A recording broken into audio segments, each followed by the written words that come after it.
I think someone has developed a new fetish. I can recommend a few good sites.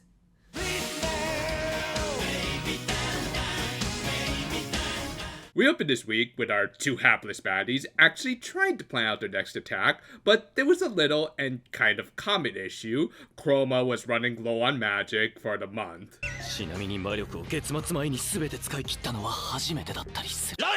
Out of desperation, he tried to at least produce a single Kuma Kaijin, but like a broken appliance, he ended up malfunctioning and created a Kuma Kaiju instead. As a result, it attacked a clone factory by the looks of it, and Chroma tried to stop him.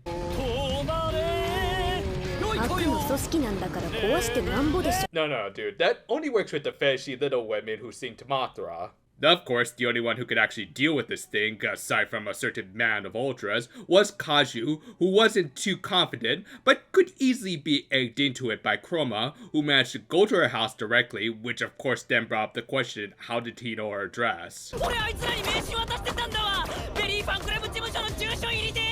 Do you really need to start doing courses on how not to dox yourself?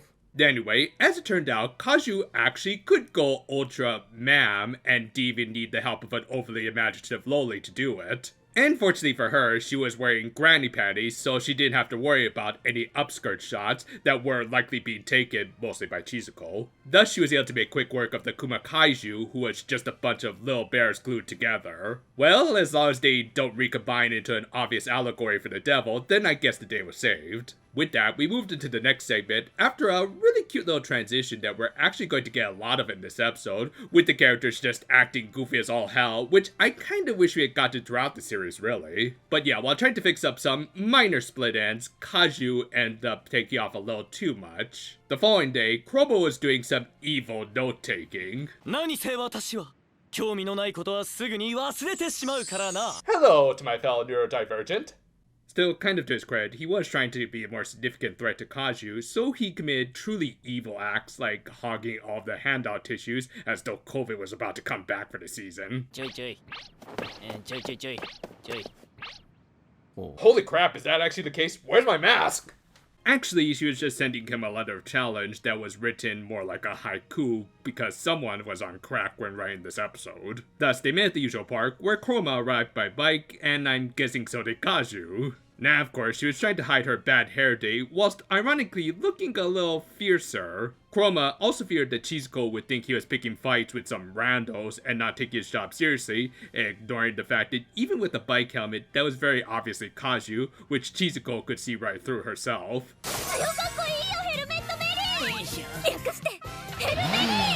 Precure if it were written by edgelords. However, Chroma managed to distract her by faking a UFO sighting, only for himself to be distracted by an actual UFO. Okay, the humor in this was actually pretty amazing. Anyway, Kaiju managed to avoid showing off her very minor hack job. Like, honestly, she looks kind of cured that way, and really, only the most obsessive of fans ever would be able to spot the difference.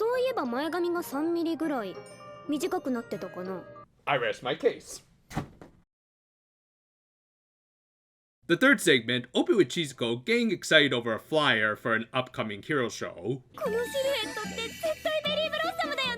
Little does she know, it's just Jigglypuff as seen from above, with anchor arms. But yeah, like the Precure fandom, she was freaking out over what was just a silhouette of something. Like, seriously y'all, it's just a notebook that they're gonna sell for next season, which they have been doing from the very beginning of this franchise. Anyway, rather than maybe just put a reminder in her phone, Chizuko figured it would make more sense just to photocopy the flyer and hang little reminders all over their HQ.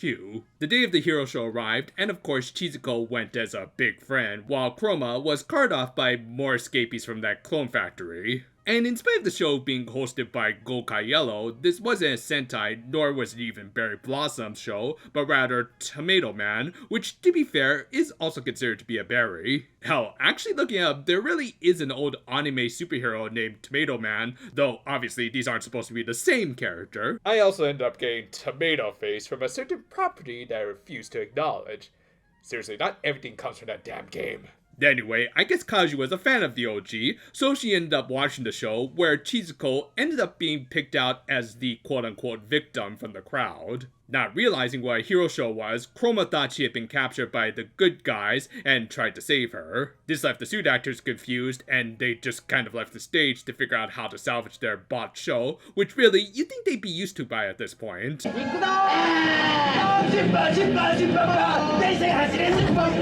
Shizuko tried to explain the situation to him, but he didn't quite get it, and thought that he had actually attacked his own fellow evildoers. Dude, have you ever heard of a little thing called turf wars?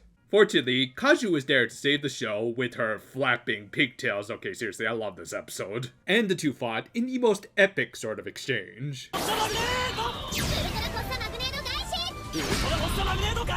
This card! Well, I activate this card! Then I activate this card! And I activate this card! In the end, Kaju won the exchange and will likely get a lawsuit later for obstructing the business of another IP. From there, we just kind of rolled into the final segment of this episode, as Omiso called in and said he was going to pay his employee a little visit. Don't worry, dude. I'll DoorDash you some steamed hams. Chroma also figured that he should at least make his overly bright and inviting base look a little more evil. Thus, he tried to draw a little graffiti, while I think his VA was legit ad-libbing most of the lines here.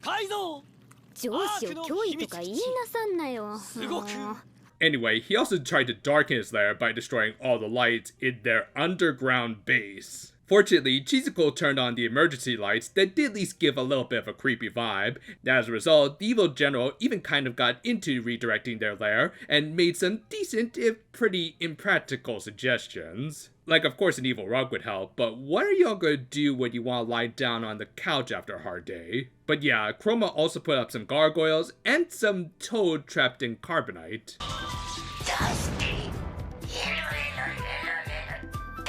Disney is just throwing everything at the Star Wars wall and hoping something sticks. Spoilers, nothing ever will. Anyway, the two started to go a little overboard, which also resulted in Chroma breaking a leg in the process. Fortunately, Omiso decided to cancel his visit at the last minute, figuring that he should let his subordinate's leg recover, which Chroma didn't mention, so yeah, of course his final boss would spy on his guys. Anyway, the episode ended on an ominous note as he hinted that he was going to make his final evil plays for the season, having likely realized that Kazu's powers felt a little familiar to him. I have no idea what the staff was on this week, but I want some because this was hilarious. There was just an absolutely chaotic vibe to this one that was kind of unlike all the other episodes. This might have been because we had a different director this week, which, if that's the case, can we just keep him on board for the remainder of the series? This episode was directed by Shigehito Takayanagi, who's not a big name in the industry, though I did like his work on The World Only God Knows. I think he likely made a lot of the creative choices for this particular episode, like the transitions that were all incredibly charming and hilarious with the characters just kind of putzing around. Which is also kind of what they just did in the actual segments. And all of it was just hilarious. From Ultra to Hellberry, this is probably Kaju at her most hilarious, with all of it even kind of acting as a good character piece for her. Yes, she is a very upstanding and amiable magical girl, but she's also very vain and tries to keep up appearances to the point that she tries to hide a bad hair day. It is weird that she doesn't seem to mind her upskirt being exposed, though maybe you shouldn't think too much about that. But yeah, in addition to all of this insanity, I think they also might have encouraged the VAs to ad-lib whatever they wanted in this episode. Nobunaga Shimazaki seemed to take the most advantage of this, but I think even the hero show hostess voiced by Mao threw in her own stuff too. Whatever the case, it just added more energy to some of the most insane comedy from the series so far. It even distracted from some obvious reused animation, especially in the fight scenes, but when the visuals are this laugh-out hilarious and creative, who really cares? Because overall, this is probably the funniest episode of the series so far, and just an absolute delight. As fun as a hero show can be, it's the stuff that you never see coming that will always produce the best entertainment.